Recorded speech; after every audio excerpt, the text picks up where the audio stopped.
Hello, my name is Kana. I am the host on behalf of Kleió today for our event, which is with the artist Lucy Ruddiman on The Good Wife and the Bad Wife for the Penelope and Clytemnestra exhibition for the Myth Interrupted series. Lucy, let me know if I've said your name right. I'm so sorry if I've mispronounced it. No worries, it's Ruddiman, but that's fine. Ruddiman, sorry about Ruddiman, yeah. that. No worries. I just thought we would start with an introduction. My name is Kana. I am a curator and designer, and I work in Kleió, and I've been working on Myth Interrupted since last year. And our first installment, started with Medusa, and now we're starting with our second installment of the series called Clytemnestra and Penelope. And instead of our original idea of having these women from the Greek myths have their own exhibition, we actually thought for this exhibition that having Clytemnestra and Penelope, the bad wife and the good wife, to be positioned together. And I think this was such a great idea because, Lucy, you actually submitted two works, both of which were for Penelope and Clytemnestra. And maybe you can tell us a little bit more about why you've decided to, have to submit works to both those characters instead of one. Well, so I was just sort of living with both of them in my head, and I had written both the pieces and thought I'll submit them both. And then of course they do speak to each other very, very much so. They are, both sides of the same coin. They are both ends of this sort of, of where you can end up in this very sort of patriarchal story. You could either be the worst woman in the world and bring shame upon everybody, or you can be the best woman in the world who no other woman could possibly measure up to. So even then, other women still end up coming off pretty badly. And I also find them just very interesting because there's so much about them that is left open by the ancient sources. So when I saw the call out and I saw both of them, I thought, I have something for both of them. Let's go. That's perfect. Yeah, and it's something like we didn't really expect because we were expecting like solo exhibitions for each one, but I think this was married really well, which is why we went with a solo exhibition for Penelope and Clytemnestra, whereas Medusa was like a collection of different artists, I think 15 to 20 artists who gave different interpretations of Medusa with several different voices coming through. So this is something very different from what we did before. Lucy, do you want to talk a little bit about yourself, what you're currently doing, a little bit about your background and how it's kind of led you to these works? Sure. So I'm Lucy. At the moment, I am in grad school. I'm studying classical reception. I'm very interested in mythology, Greek mythology, and the women of mythology. For my undergrad, I studied theatre and English. So I'm also very interested in theatre and writing. I've always loved writing. And I've recently realized that these sort of two things, this interest in myth and this interest in writing, have in fact been together in me the entire time. And I found with my sort of academic work has informed the way that I've been writing with these women and these characters and these themes, and the writing has informed my academic work in a very interesting way. So yeah, that's really where I'm at. Yeah, that's really interesting because I feel like with that, background that you have, you're able to produce such like a dynamic and interesting works using different types of medium, like an audio piece and then one being like a video performance. I think that's just really cool and really dynamic that you've been able to kind of hone that craft in several different ways. So I do want to ask you one question before we move on to maybe an analysis of the two works. Did you make works of other female Greek figures, or are these the only two you've kind of explored at the moment? Oh, there are others. As I say, it's a sort of lifelong obsession that I've had that I've only quite realized has been a lifelong obsession quite recently. When I think I was 17, I wrote a piece in the voice of Antigone, Antigone from the Sophocles plays. At the end of the play Antigone, she takes her own life, and I thought, okay, what would it be like if she had left a note? What would her, parting words be to everyone? And I wrote that, and I found it recently and rewrote it and submitted it to a student creative writing journal. And yeah, so it's like, oh, this has been around for a while. And there are other ones who I would like to do something with. Like, I would like to do something with Cassandra, from the Trojan princess Cassandra, who can, see the future, always right, never believed. There's a lot that has been done with her, but I don't know, she's just so interesting. And there are other ones. I recently learned that Agamemnon and Menelaus, who feature in these pieces, have a sister.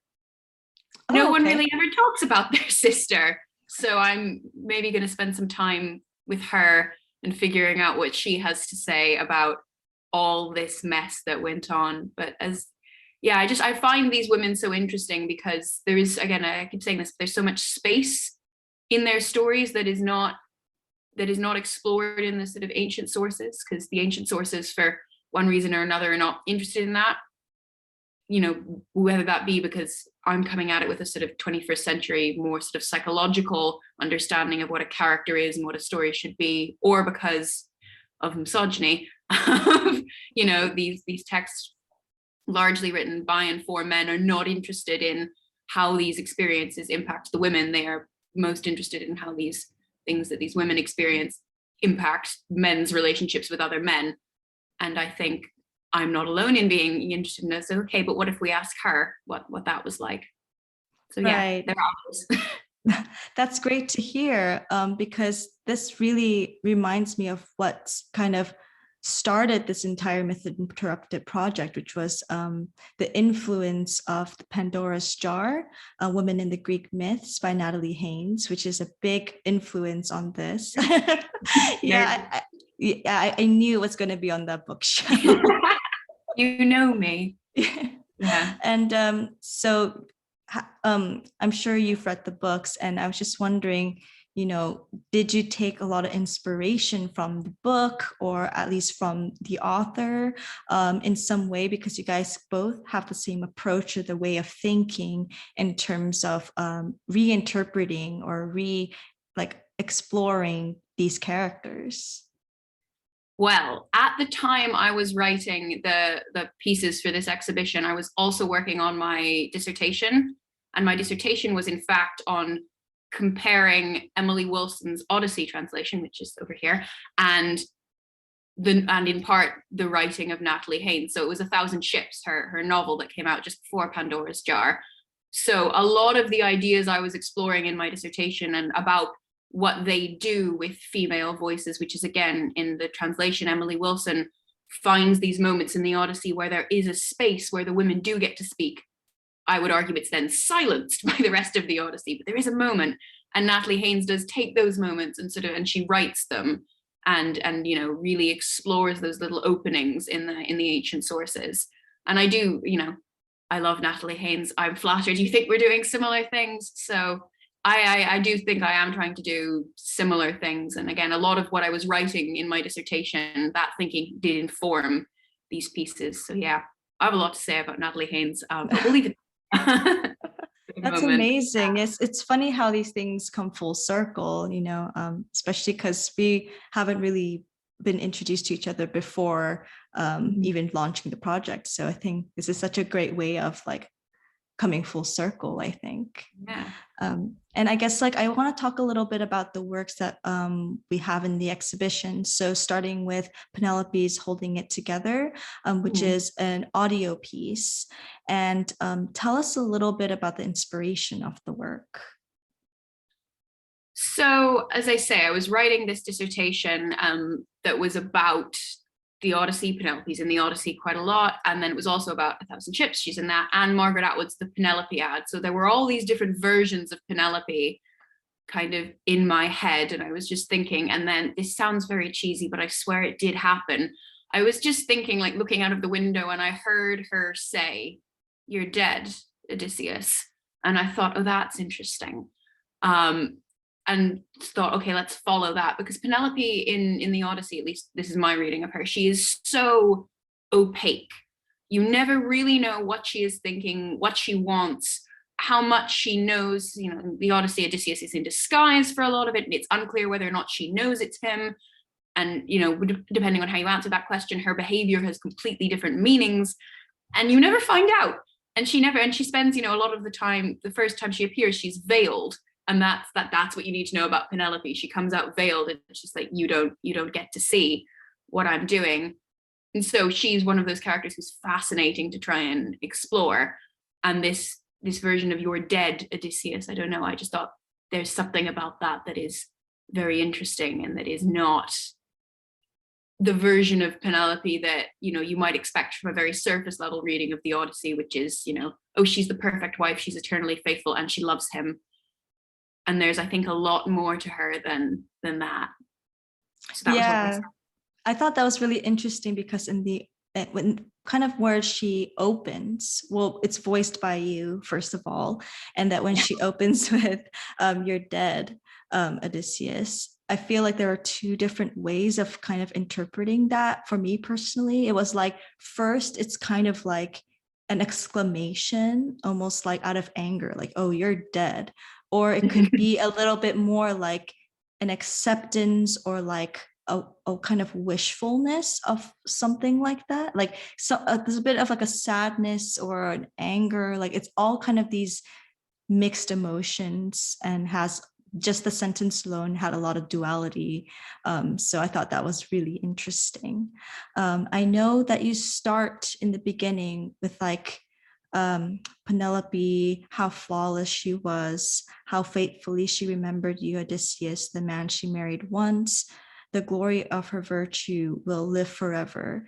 And that was voiced, I think, by an actor friend of mine, by Aaron, his name is. He's an actor, and I thought he had the perfect voice for this quotation. Yeah, exactly. And I thought, like, I was like, wow, what a great velvety voice that he had. Oh, he'll be thrilled to hear that. And it, to me, that was really interesting to kind of open with that before going into Penelope's monologue in a way. And I was just wondering, what was the direction behind having that passage first, and having kind of like a masculine representing voice to kind of open with your piece before you getting into the monologue, or Penelope per se. For sure. And when we get into the Clytemnestra piece, there's a quote from almost the same bit of the Odyssey in there, and they serve, I think, a similar purpose, which is what is taken as the established account. I think you can pin on this bit of the Odyssey. And what's interesting is this bit of the Odyssey where it says, you know, Penelope, oh, how flawless she was, she's amazing, she's perfect. That is actually said by the ghost of Agamemnon, the husband whom Clytemnestra has just murdered with the axe, which I guess is a spoiler. But so he has reason to have, like, he is annoyed, and he is speaking from a particular location. And he is the one who says, you know, Penelope is flawless and perfect. And Natalie Haynes points this out. Basically, if we do the maths of, you know, when everything is roughly supposed to have happened, he can have met Penelope once, maybe twice, 20 years ago, but he does not know her. But he has this idea that she is perfect and that she is wonderful, and that no other woman could possibly measure up to her. And oh, Odysseus, you're so lucky, she's your wife. And it's like, that's based not on her at all. That's got nothing to do with her. That's your idea of who this woman is and who she should be. And how you define perfection is, in fact, very limiting. It's based entirely on, well, she didn't have an affair and didn't conspire to kill you. She was loyal to you. Therefore, she is the pinnacle of womanhood because she is loyal to her man.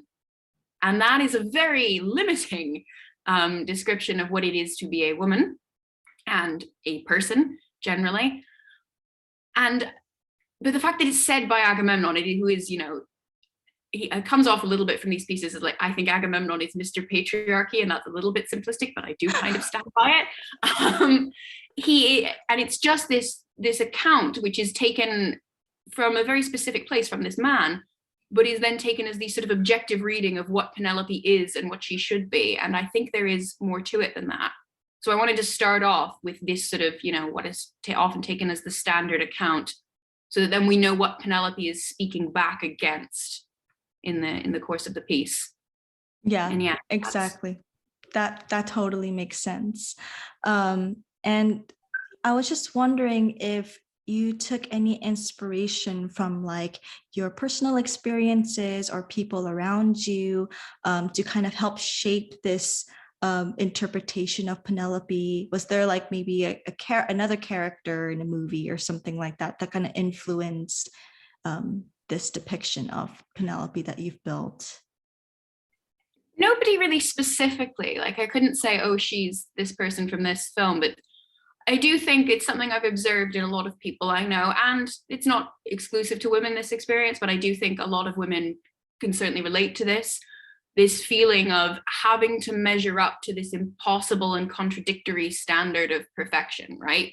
Like, so you Yeah. have to be, you know, you have to be clever, but not too clever that you're intimidating. You have to be sexy, but not too much. You have to be pretty, but not so much or will think you're frivolous. You have to be all these things that are completely contradictory and unachievable. And if you are not them, then you have failed and there's something wrong with you. And that's all quite basic, but I think that is taken to a sort of, you know, nth degree with Penelope and her, you know, need to be somebody else's version of the perfect wife, or else she has, you know, no value and will be completely written off, as indeed we see happens with Clytemnestra. If you are not this someone else's version of perfection, you become vilified, and that's a depressing state of affairs. And having to try and maintain that, I've, you know, just observed this in the world, that is exhausting.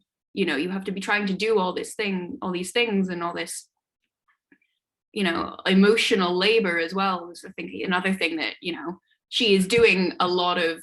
That's what the holding it together is kind of about. Penelope spends 20 years just trying to keep everyone going. And I have watched, you know, women in my life, and, you know, I've sometimes felt like that myself, is you've got to sort of hold everything together for everybody else, and you kind of feel like you're getting no help. You do have help. There are supportive people in my life. I'm not coming for anybody, but I do think that that's something that a lot of people can relate to, and that's something that I found when I was writing Penelope, that I thought, I don't know if I've really seen this before. I have seen, you know, rewritings of her where she is angry or where she is sad, but I don't know that I've seen one that honored how tired she must be in the way that I wanted to. So Yeah, that totally makes sense, because I think even including myself, I see a lot of, you know, myself in her, and I think a lot of women do, particularly mothers, although I am not a mother. neither I am think I. I think a lot of women, especially those who have children or family they have to take care of, they always sacrifice their own well-being, or the thought of even thinking about themselves as something that is indulgent or selfish. And they spend so much of their time trying to, you know, hold it together, as you say, for the family, but also that also has a duality with holding your own mental state together. Like I see kind of both that, like holding it mentally together, emotionally together, while also holding, you know, the family or a structure or, you know, a way of life together. So I think that's really interesting. Mm-hmm. I wanted to ask a little bit about the medium of it being purely an audio piece, and why you've invited the audience to listen whilst doing mundane activities like laundry or the dishes. Why this particular format?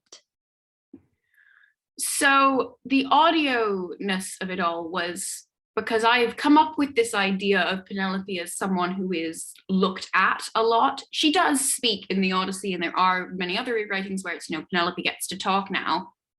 But I do think that there is an element of the way she is understood, of she is somebody who is observed and is looked at and is evaluated externally. And so I thought it would be interesting to say, okay, how can we invite the audience into her head? And I thought, well, if it's audio, if there's nothing for you to look at, if you are hearing her internal monologue, because yes, she is talking to Odysseus, but she's talking to him when he's not there. So she is sort of, she's working out her own feelings while thinking about, oh, this is what I would say to you if you were here, which I think when you do that, if you've ever worked out what I'll say to you, it's never what you end up actually quite saying to the person. You do edit when they're there in front of you and you're actually saying it. So that was the audio piece. It's like to invite you inside her head. And then while I was thinking of that, I was also thinking of how do you convey the monotony of this? She's been waiting here for 20 years. And, we were in lockdown for a few months, and that felt like a very long time. And she can't really go anywhere. She just is in this house on Ithaca in there waiting for Odysseus to come back from the war for 20 years. That's an extraordinary sort of sense of monotony. And I thought maybe a tiny way of approximating that is say, okay, do your daily monotonous tasks and then listen to her run through all these different emotions and very complex feelings, and the hope that you'll understand that she has this internal monologue like every day for a long time, and it just becomes background. And again, to bring out the exhaustion of how tiring must that be to be having to do your day-to-day tasks while running through all this emotional turmoil and have that just never end. And so that was the intention there. I see, because that's really interesting. I personally also do very similar work with audio and video, a lot of them tying back to what's traditionally a feminine task, which is say traditionally, like like weaving, making the bed, doing laundry, dishes and things like that, or even taking a bath or making a bath for somebody.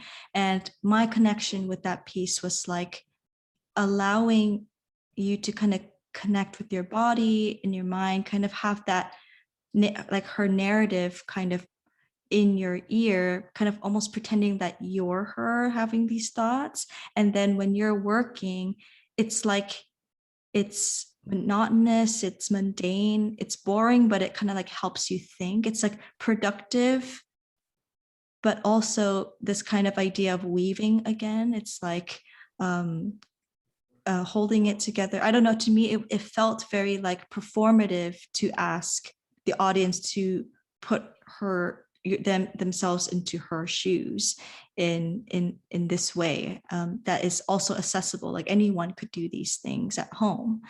So I thought that was really interesting. I think we can move on to, do you really think I shouldn't? The piece. And on our website, in our exhibition, we've actually shown these pieces of work side by side to really kind of emphasize the duality of these two characters. But unlike the first one, this is actually a video performance piece that you've done. So maybe you can tell us a little bit about the work and why you've chosen to put it in this format. So there's several reasons why this one's a video. One of them being, if I think Penelope is someone who is looked at and not listened to. I think Clytemnestra is someone who's talked about and not seen.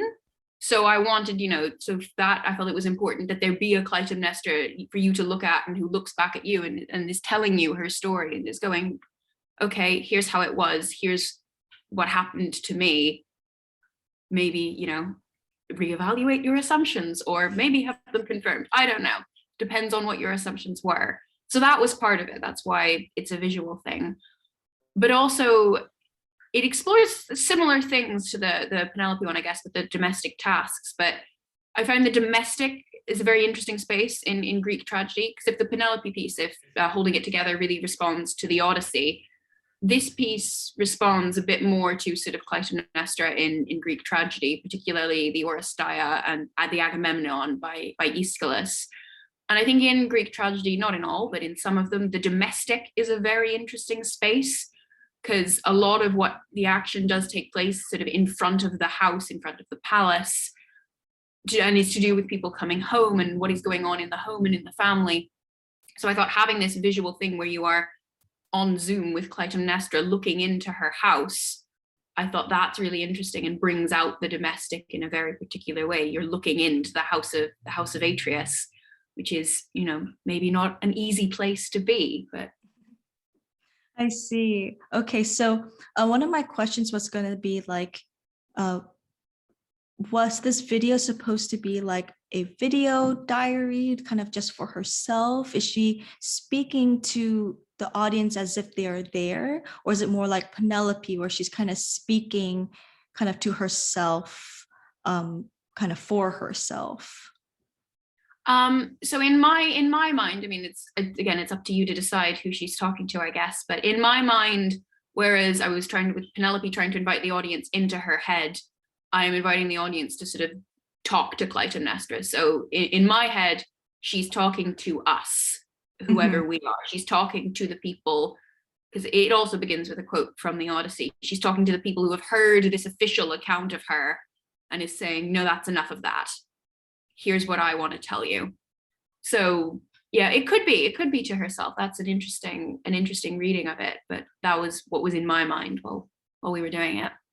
That's really interesting because now I'm seeing like the passive approach that Penelope has, which is still very like her personality is very like very inviting, where Clytemnestra is basically telling it like it is, whether you like it or not, in a sense. Like, you're going to hear me out, whether you like it or not. And this is who I am. And I think like that duality is quite stark when you see the two works together. Mm-hmm. And at some point in her monologue, she picks up the laptop and like continues to pace around and goes to different rooms.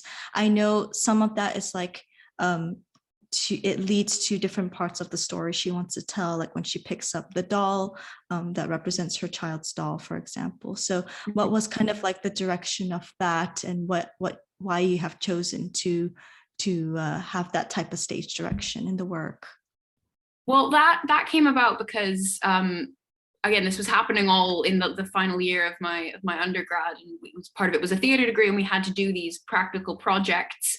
And then COVID happened, and we couldn't do them in person. So there was then a lot of time spent, and our lecturers were amazing and spent a lot of time with us on Zoom, going, "Okay, this is what we're going to have to do. What can we do with this?" And we would have these workshops in the evenings where we would play around with what was possible. And we discovered if you pick up the laptop and move with it, the background sort of blurs and you're being taken, and then the person in frame is all that's in focus. And that I thought was really interesting. Again, with all the stuff I've said about the domestic, is it becomes this sort of very, out of focus, slightly chaotic space as she takes you through this environment. And again, like Penelope, Clytemnestra is waiting. She's waiting for 10 years, and she's waiting, to kill him, but she is waiting in this house, so that the domestic is again also for her this very fraught kind of place. And purely on a practical level, it then means that the performance isn't static, that we can have movement, it can be broken up, we can go to these different rooms. Like when she goes into the bedroom that we probably assume, I would intend it to be Iphigenia's room, you're able to sort of create those moments if you're not just trapped behind the screen. So that just came about with playing with it, really. That's really cool. So this is kind of a small interpretation that I had. I just wanted to pick your thoughts or pick your brain about it. So it's really interesting to see Clytemnestra share her thoughts on Penelope within the video itself. And she kind of expresses this slight jealousy of Penelope because Odysseus loves her for her mind and not just her beauty. I think in this piece, in a way, like it's still about Penelope too, and kind of fleshes out her character in terms of like how others view her. And so like, would you agree with that interpretation? Was that deliberate? Just wanted to know your thoughts on including Penelope, and if that was like a deliberate thing, knowing that you were submitting a piece for Penelope too. Well, I wrote the Clytemnestra one first, so that sort of went the other way around. But I'm very interested in Penelope, Clytemnestra, and Helen, because Helen and Clytemnestra's sisters, Penelope is their cousin, and they do seem to have grown up together. And how they feel about each other is something that's not really explored. So I thought, if we're going to be exploring how Clytemnestra feels about stuff, I would like to explore how she feels about her sister and her cousin. And I do think you are right with the jealousy. There is a jealousy in there, but it's what I didn't want it to be, because a lot of what this when the ancient sources do talk about how the women feel about each other, it tends to, not always, but tends to devolve into, oh, the women are jealous of each other because women are jealous, and that's what women are like. And it's like, okay, maybe they're jealous of each other, but I think there's a reason if they are in this situation. And I think it's that they are living in this society we've talked about with, what are your recourses to be valued as a woman, because you can't really be valued as a complete human. So you have to be valued as a woman, and woman being, something that is pertaining to men. And your recourses to value are be very beautiful, so be desirable in that way. Helen has that. Or be agreeable, be faithful, be all those things that Penelope is, renowned for being. And Clytemnestra doesn't feel she fits into either of those things. She's not as beautiful as Helen, and she's not as agreeable as Penelope, and she doesn't want to be, because I think in my version she does see that's all nonsense, and why are we doing this? However, there is also an acknowledgement of, even if I don't want to be like that, even if I reject that, I know my life would be easier if I could be like that. Mm-hmm. It would be, people would, I would have value, and that would make my life easier if I could fit the mold. I don't want to, and I don't, but I do feel that it would be easier if I could be like that. And so there's that going on, and that's a very complicated thing. And that is something that I have felt of, looking at, people and going, I don't really want to be like that, but I do understand why you're like that. I think maybe it's me projecting, but I think it's a very complicated thing. And then there's the Odysseus thing and the loving her for her mind. And that's one of the most fascinating aspects of Penelope and Odysseus's relationship in the Odyssey, is that it is mentioned several times that he says, we are like-minded, and that's why I love her. That's why he turns down immortality with a nymph at one point to go back home to his wife, because we are like-minded. And the various ways that's been interpreted, it has been interpreted as like, this is maybe one of the more feminist bits of the Odyssey. And maybe as far as that goes, like, she's a good wife for him because they are like-minded. That's really quite progressive. And it is, but she's always a good wife for him because they are like-minded. She's always, her like-mindedness is only of value because it makes her of use for him. Nobody's really asking, well, is he, is his like-mindedness to her, does that make him a good husband for her? The answer is probably no. He's not the worst husband in Greek mythology by any means, but I don't think Odysseus, is winning husband of the year. So it's a very complicated sort of thing. And Clytemnestra even says in the piece, I was jealous of the terms on which he said he loved her. Because I think even she knows that in the world they live in, where men have, all the agency and all the power of public life and, getting to act as full human beings, and women are regarded as, for men, a wife for him, that can there be a relationship on equal footing in such a world? And, I think Clytemnestra is thinking, well, maybe it would be nice if there could be, but I'm not sure that there can. Either way, I didn't get one, and I'm not sure Penelope did either. So I think she's got very complicated feelings towards Penelope. Right. That makes total sense. So towards the end of the piece, she goes into the bathroom to like kill her husband, or like that was kind of a reenactment, or maybe some kind of like, not a dream, but like a hope. That's kind of how I interpreted it. It's like it might be real, might be not, because she does the scream, so she's kind of like imitating the murder in some way. So we don't know if it's a reenactment or something that's happened. And Clytemnestra explains to the viewer that she is quote unquote not real, and as a consequence of that, she is also multiple. Could you elaborate on what she kind of means by that in that passage? Sure. So yeah, I think that dream thing is really interesting. I've never thought of it like that, but it is, because because she is a mythological character, like she does appear in the Odyssey. I think that is the first, she was mentioned once in the Iliad. She's written down in these texts, but these texts come from myth, come from these, oral traditions and all that sort of thing. And the thing about these characters is that means that there's, because they don't exist, it's not a historical record, that there are so many different versions of them that are then used to tell these different stories and to enact various different, themes or concerns. And that's sort of what she's getting at. And I like that, yeah, because the logic of myth is a bit like the logic of a dream. Like lots of things do happen that can't have happened at the same time. Like if you ever do try and work out how old Achilles is supposed to be during that, you will not succeed. The maths do not work out. The chronology does not make sense because it's not that sort of story. It's a story in which there are multiple versions of everybody. And I think that was something I maybe wanted to allude to with this, is that she has been many different people to serve many different points. And, here she's saying, she sort of is saying what I think some of these versions of her are exploring, which is this enormous anxiety about what happens when we leave our women without proper male supervision, which is, I think, a big theme in Greek tragedy and in these other stories. But the idea that it's like, maybe I can represent something else as well. Yeah, exactly. And I think in that similar kind of breath, when she talks about those things, she's also mentioning kind of like the multiple ways that she exists. It's like we don't even know how she kind of killed Agamemnon, right? Like we think like it could be with an axe, it could be with a net, it could be with a different what? Yeah, sword. Maybe she had help.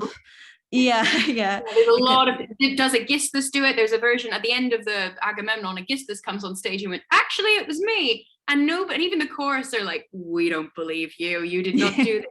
But in the Odyssey it is him. So yeah, exactly, there are so many different versions. And many people have written about axe versus sword and like the phallic resonance of her killing him with the sword or whatever. And you're like, okay, let's go with an axe.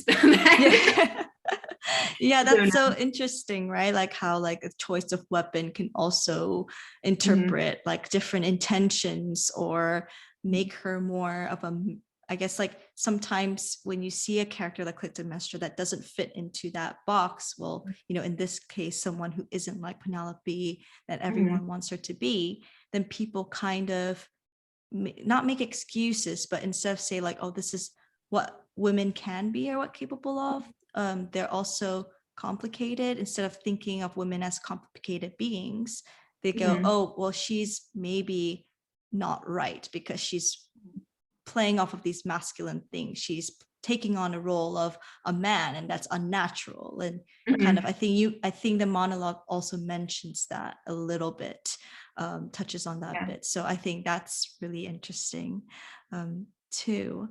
I think we'll go into a little bit about the behind the scenes, because I think that's always very interesting for me. And what was the writing process like throughout, from beginning to end? Like, was it something that you had to review over months, or was this something that developed quite quickly when inspiration struck? I think both of them appeared very quickly. I did edit them. There was a bit of an editing process, but they did both. Like I heard Penelope say, "You're dead, Odysseus," and then I walked around the rest of the day with that in my head. And then I went, okay, I came home from work and was like, okay, go.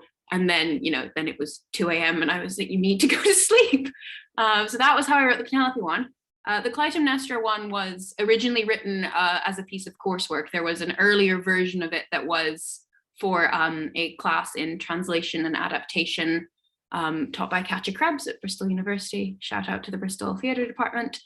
And yeah, so it was the assessment for that. So I wrote a version of it for that, and then edited it for the assessment, and then I submitted it to a student drama festival, a new writing festival, and worked on it there. And so it had a bit of a longer, there are more versions of it that exists than there are of the Penelope one. Okay.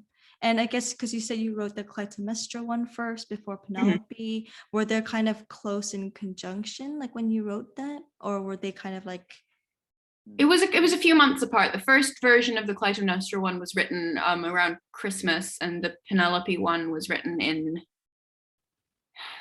in summer, I think. I don't know. Time is a flat circle, but it was a few months later, which I think is why I was able to write it more quickly, because I'd gone through the writing of Clytemnestra and I had written my dissertation, so I was much more in the sort of headspace of this world and my understanding of these characters, because I do think that in my head the Penelope in Holding It Together is the same Penelope from the Do You Really Think I Shouldn't.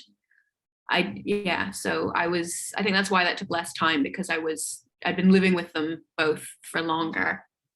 Which does sound like I have them in my flat somewhere, but yeah, I mean, that's exactly how I thought about it, where I thought the version in Penelope in Do You Really Think I Shouldn't and Holding It Together were the same kind of versions of Penelope. And it's really just, I like to know when these things are kind of made in relation to each other, because it kind of gives you an idea of where your head was at the time, and like how these were created in like in terms of having inspiration and things like that. It's really neat. Did you have any kind of like sources or references when writing these pieces, like any particular book or any particular quote or something you had in mind when writing this? Or was this more of a general research, like general kind of idea? One that isn't a direct influence, because it doesn't really deal with any of the same stories, is Wake Siren by Nina McLaughlin, which is a rewriting of Ovid's Metamorphoses, which is it's very harrowing, because there's a lot of sexual violence in the Metamorphoses anyway, and this is a rewriting that doesn't shy away from that. So if you think it sounds interesting, just be forewarned that that's what it contains a great deal of. But it's a fascinating, and it does very interesting things with the form of the stories and is very powerful. So I'd like to think that that's in there somewhere, but maybe not quite so directly. Okay, that sounds great. And this is more of a technical thing, but how did you source like the talent, for both of these pieces, knowing that you weren't the only person kind of involved in the projects? So the Maddie, who is Madeline, who is performing Clytemnestra, I met her as part of this student drama festival. There was an audition process. She auditioned. I liked her. She did an excellent job.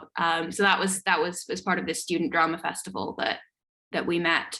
And Aaron is involved in a production that I'm currently the assistant director for, of Euripides Electra, as part of UCL. It's UCL's annual, that's where I'm doing my master's. It's UCL's annual Greek play.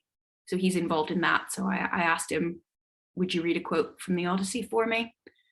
And so, yeah, it's just around, really. Yeah, that makes a lot of sense. Yeah, she plays a really great Clytemnestra, by the way. I really liked her acting. So do I.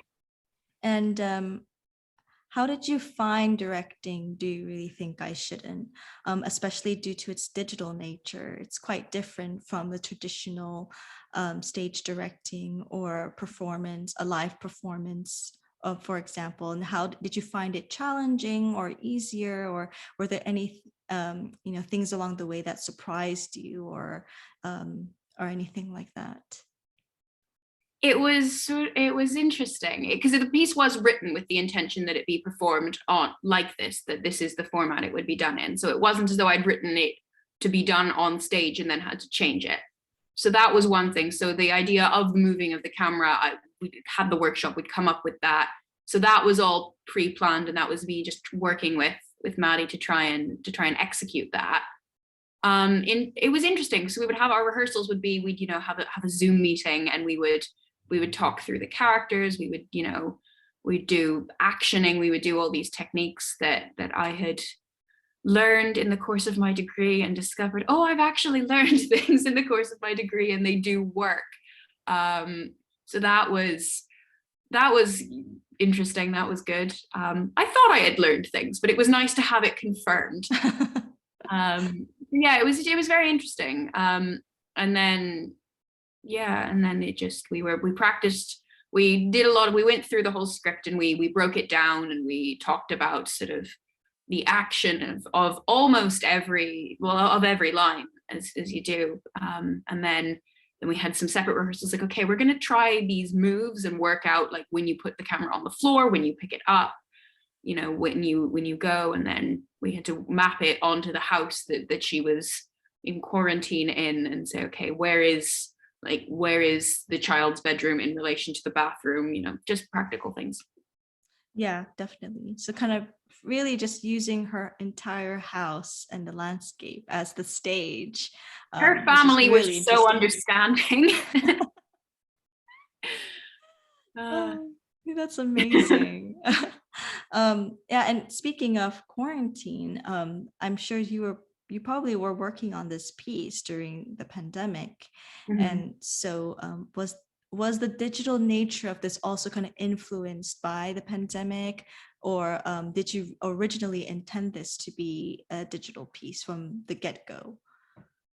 So I started writing both of these during the pandemic, so there wasn't really a version of these pieces that existed pre-pandemic. And yeah, so that was, the digital thing came from the pandemic, but also some of the content as well. Like, again, I don't know what it's like to wait for your husband to come back for 20 years. I do know what it's like to have been in lockdown for several months and sort of feel like, oh, I need to leave this house. Something needs to happen. As many of us probably did, where I suppose lucky enough, that's, being bored during a pandemic is a privilege, but I think a lot of us still did get bored. And but also the worry, right? The being bored, but also going, oh my God, there's a pandemic, the terrible things are happening. And sort of having those two things happening at the same time is like extreme boredom, but also absolute, anxiety. I think that did inform the content of the pieces and how Penelope feels. And I think plus a little bit of murderous rage, which I don't maybe have access to in my personal life, but that also how Clytemnestra feels. Yeah, exactly. Like, even though, these are odd times and we had to make do with our situation, it kind of did fit quite well and quite naturally with the themes that you're working with, I think. And so I think I'd like to conclude a little bit and wrap up the interview with some concluding questions. So overall, these pieces are really wonderful, and I personally have seen them several times, and I always find something new in them. And I encourage everyone here to who's listening and watching right now to take a look at both Holding It Together and Do You Really Think I Shouldn't, which is on our website at kleiócollective.co.uk under Myth Interrupted, Penelope and Clytemnestra. So Lucy, are you currently working on anything that you'd like to share with us today? And where can people find you if they want to collaborate or just look at more work that you've been preparing? Sure. So things I do. I work for a theater company called Actors of Dionysus. So check them out. Their website is actorsofdionysus.com. They specialize in the reinterpretation of Greek drama. They've currently got two projects in the work: a children's show experience thing called Wonder Women of the Ancient World, and another project with some external collaborators called Black Voices in Myth, both of which are interrogating very interesting aspects of race and gender to do with myth and with the discipline of classics. So that's very exciting. And if you are watching this before the 9th, 10th, and 11th of February, the play that I'm assistant director on, Electra, Euripides' Electra, in a translation by Emily Wilson, is on at the Bloomsbury Theatre in London. So come and see that. The website is UCL Culture. You can find tickets through there. In terms of where you can find me, if you want to, I'm on Twitter at Lucy Ruddiman, just my name, and I'm on Instagram at _Lucy Ruddiman. And in terms of things I am working on, well, I'm going to have a little bit of a think about Agamemnon and Menelaus' sister and see if anything comes from that. So if anything should emerge from that. But yeah, I've got some stuff, but nothing that needs to be shared with anybody right now. Yeah, they're just stewing in your brain. Perfect. Well, thank you so much. And thank you for joining us today. Thank you. Thank you so much for having me and for sharing these works.